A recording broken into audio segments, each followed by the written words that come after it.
1480 WHBC. The Kenny and JT Show, powered by Roosters, a fun, casual joint. What's the bigger topic, JT? Is it the 9 vacant spots for head coaches in the NFL, or is the transfer portal the biggest thing in sports right now? The 3,000 players that are in the transfer portal or have already decided where they're going, or the 9,000 that seemingly have left Ohio State? It's unbelievable how many have left Ohio State. They've been filling some roster spots recently. Dante Moore, by the way, the Oregon quarterback, announcing today he's not entering the NFL draft. He's going back to Oregon. Now does Dylan Raiola go somewhere else in the transfer portal after reportedly going to Oregon because he thought Moore was going to the NFL? I'm confused as well. Let's see if our next guest can help us out with all of this. The outstanding Buckeyes beat reporter at bucknuts.com. You can follow him on Twitter at Steve Helwagen. He is Steve Helwagen. Steve, how are you keeping up with all these portal transfers and stuff? Oh, I don't know. It's giving me a headache. I know that it's a lot of work every day to subtract 3 guys and add a guy. So I don't know. It's been really something. I'll say that. Steve, what's hard is every time we look at the internet, it seems as though somebody's either in the transfer portal or deciding to come back. Case in point, Mylan Graham, the wide receiver. I believe he was a 5-star, looked like he was going into the portal. Then it seemed like he's coming back.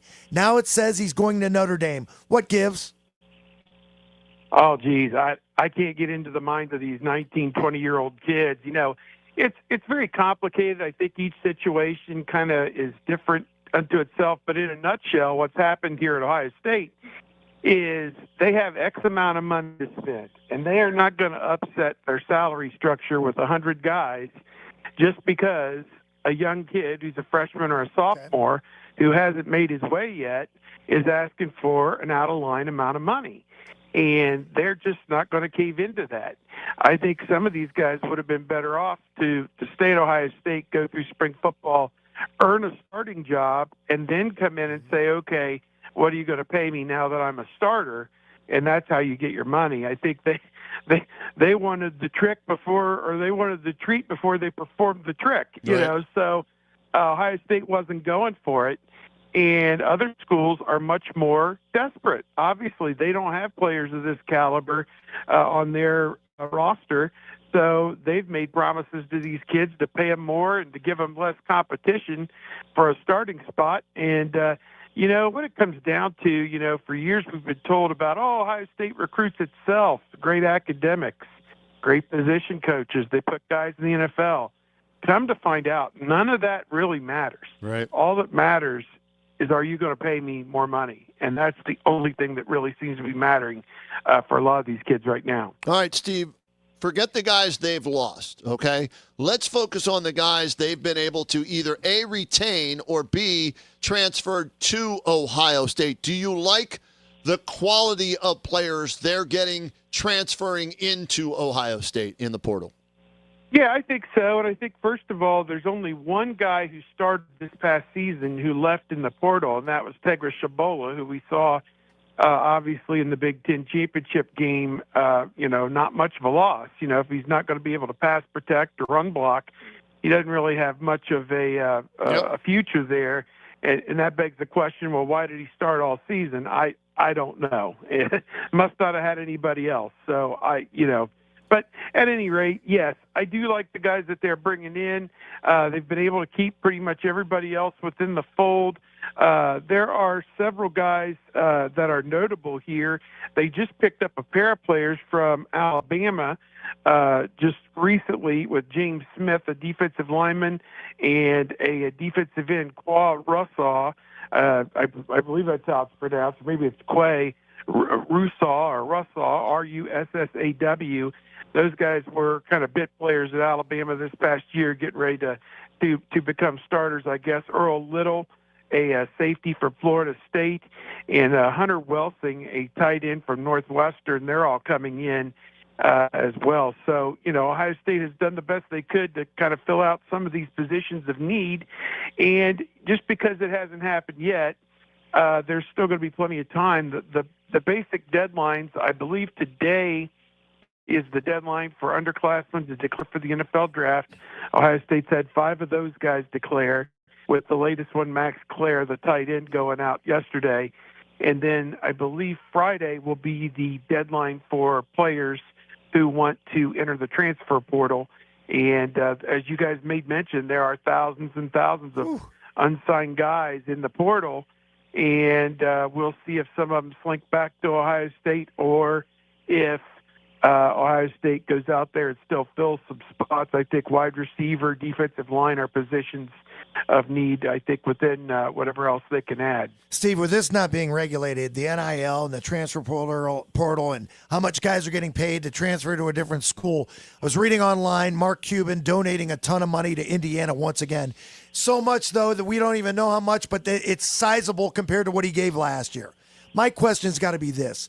If these guys transferring into Indiana, and they've got a ton of them, is it more about the money or their age? The average age of the player for the Hoosiers, 23 years old. So these college kids like Malachi Toney from Miami this week, he's 18, going up against a man, isn't he?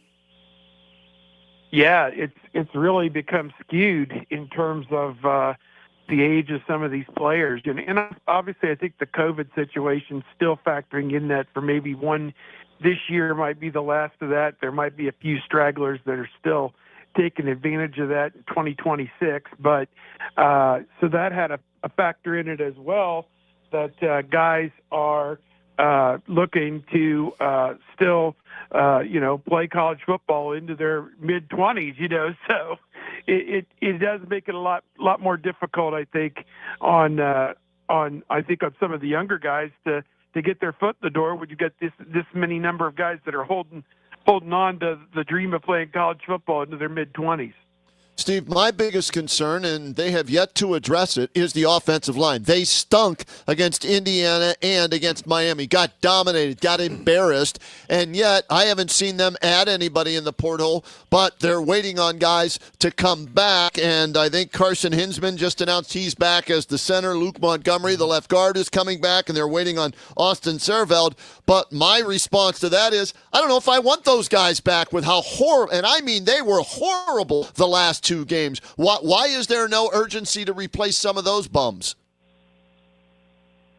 Well, I don't see it that way. I think the guys on the left side, I think Hinsman, Searveld, Montgomery were pretty solid. It was the right side that really had the problem. I know Searveld gave up 1 sack in the Miami game, and he was playing injured apparently. So, but I'm talking running game as well, Steve. They didn't run it against the 3 good teams they played: Texas, Indiana, and Miami, and they even struggled a little bit against Michigan for a while.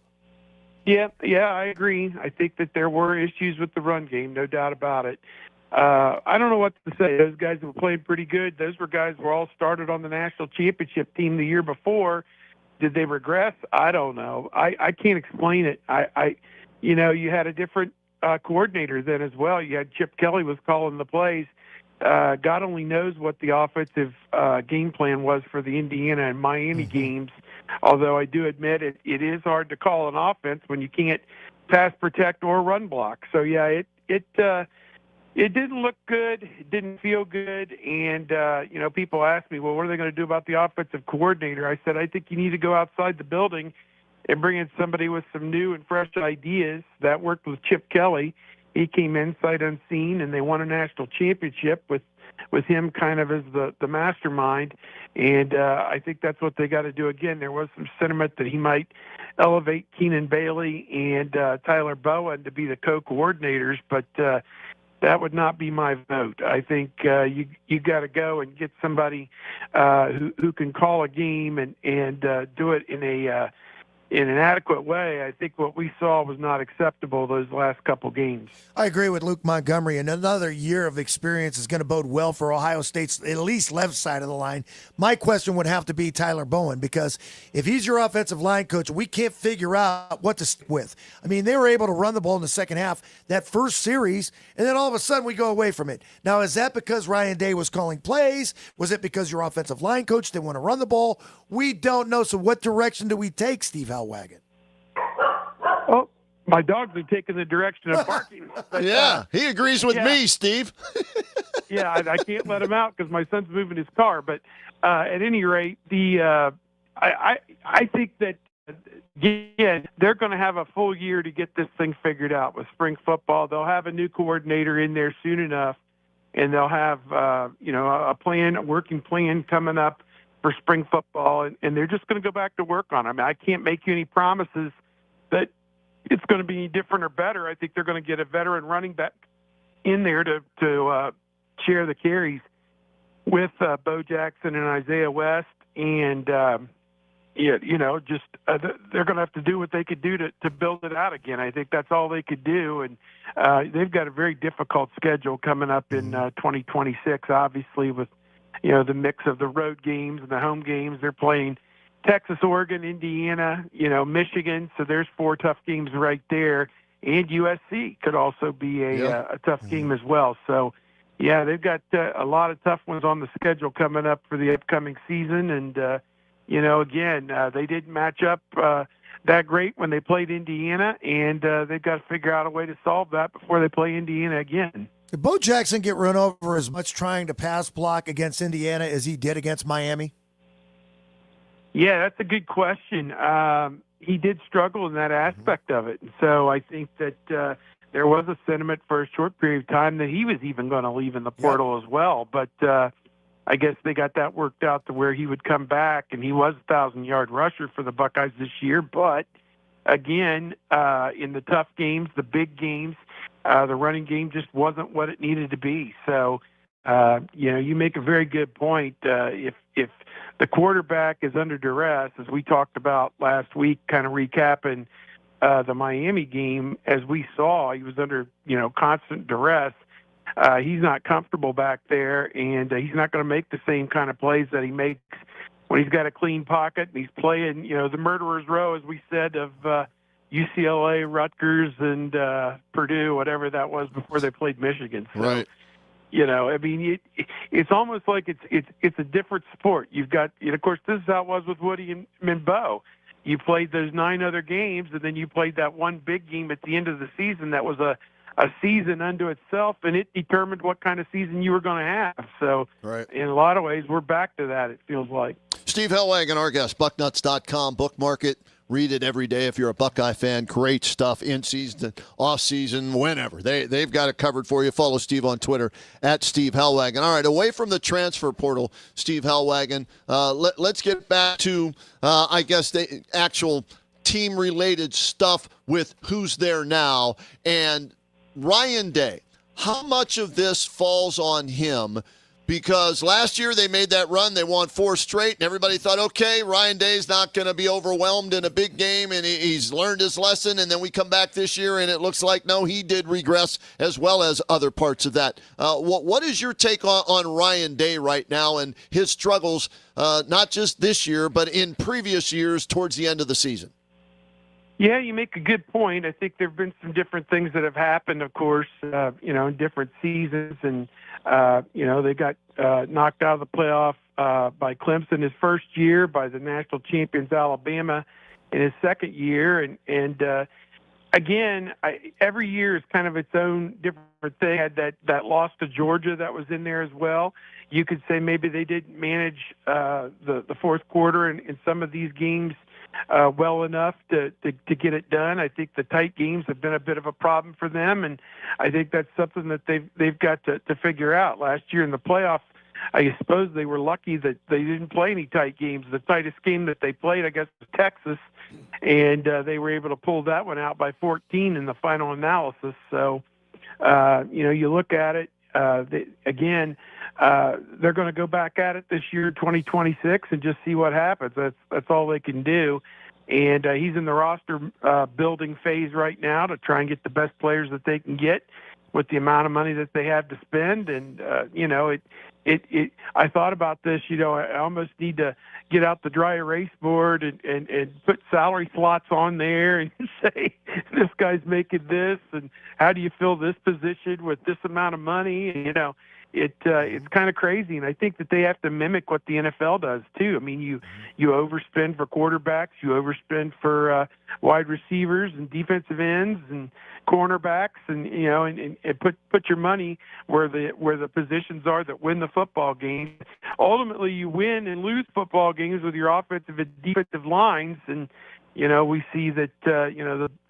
You guys watched the two college football playoff semifinals in the 6 NFL games this past weekend. If those games didn't tell you that games are determined up front by how good your defensive line is, I mean, that Steelers game the other night, you had the defensive lines, Will Anderson coming off the edge for Houston, and then Watt and Sawyer and everybody for the Steelers. And those guys were dictating the outcome of that game, and I think that's what wins you football games is if you got difference makers up front.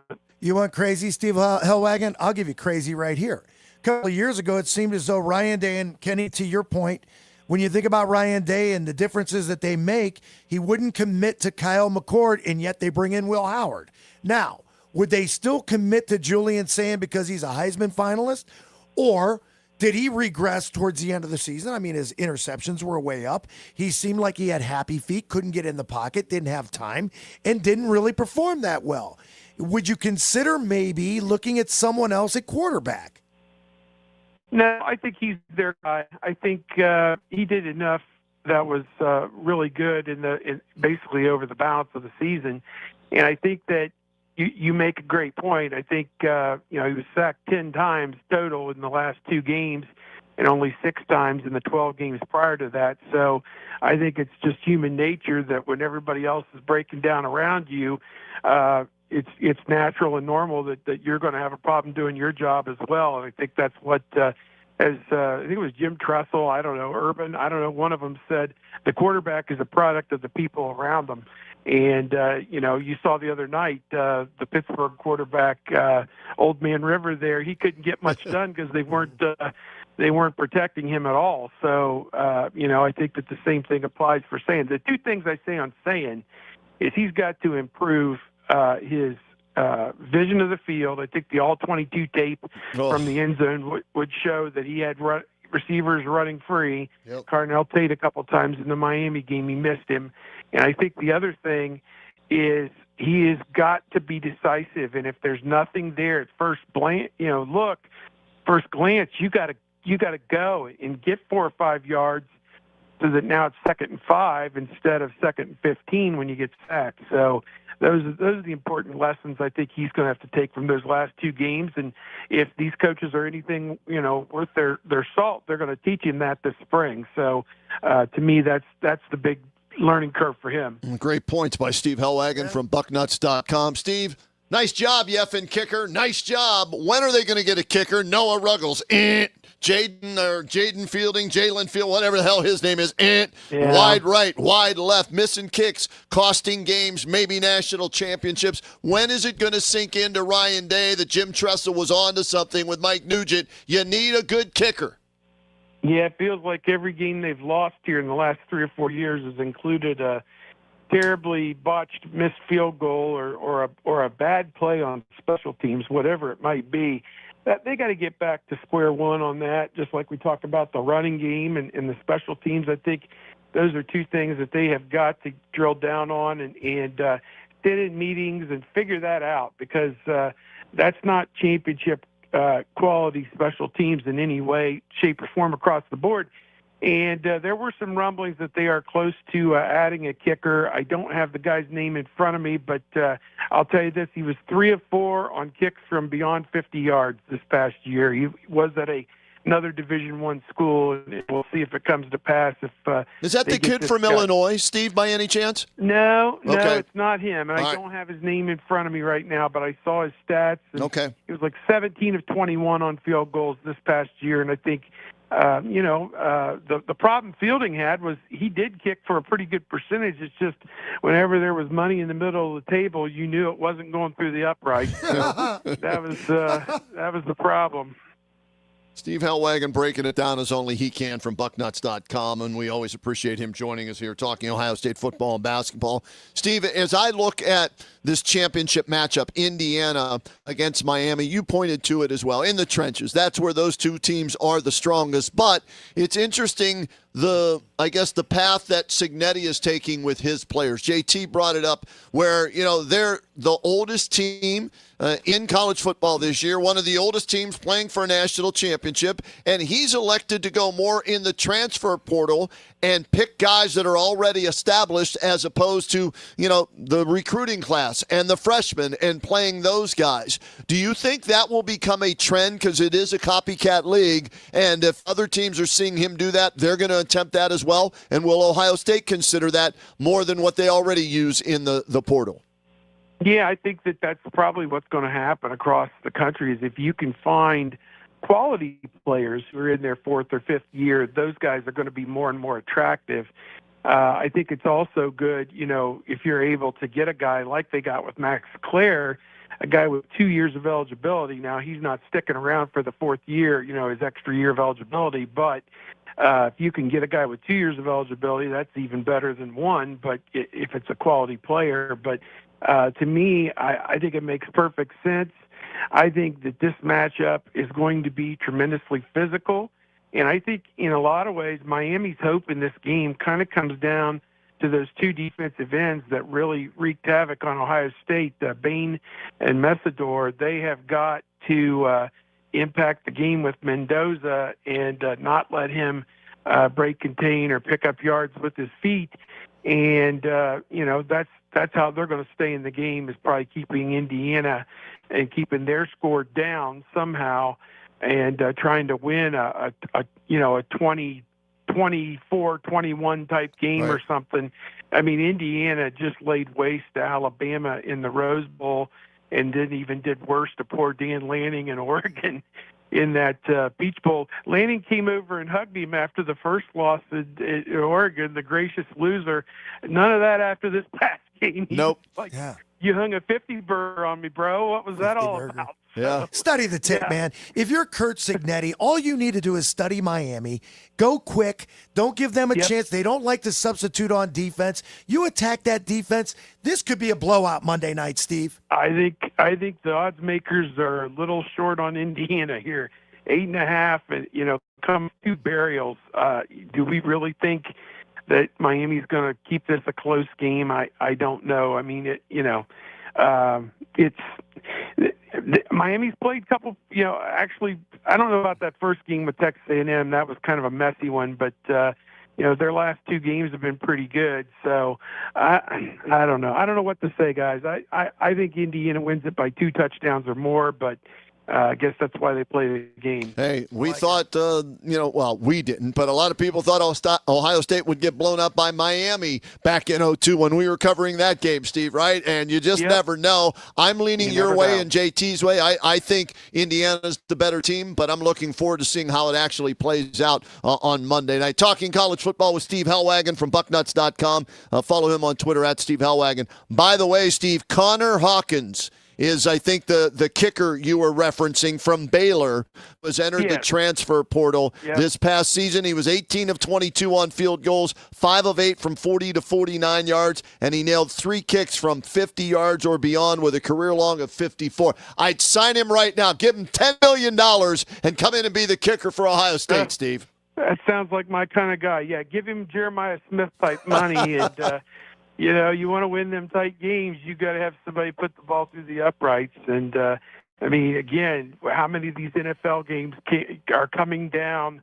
One team will score a touchdown with 3 minutes to go. The other team will score with 1:55 to go, and then the winning points are scored on a field goal with about 5 seconds left. So it's been a lot of drama in these playoffs so far. No doubt. Hey, Steve, fantastic stuff all season long. Great here today, as always. Keep up the fantastic work. We'll talk to you down the road. Enjoy the game on Monday night, all right? Yep. Take care, guys. Steve Helwagen, bucknuts.com website. Check it out. Follow him on Twitter at Steve Helwagen. Great insight from him on every angle with the Buckeyes, from the current team, the kicker, as well as the transfer Let's talk portal. a little bit about kicker here before we go to break. What they need to do is practice more in the kicking game, because you go against what you normally say, well, you don't want to cast off for somebody in the transfer portal that's coming from the Big 12. What has he done at Baylor? He's made 18 to 22 Against kicks. who? I don't know, but he made 50-yarders. Practice. Jaden Fielding in 3 years never made one 50-yard kick. They don't practice enough. It's Kenny and JT on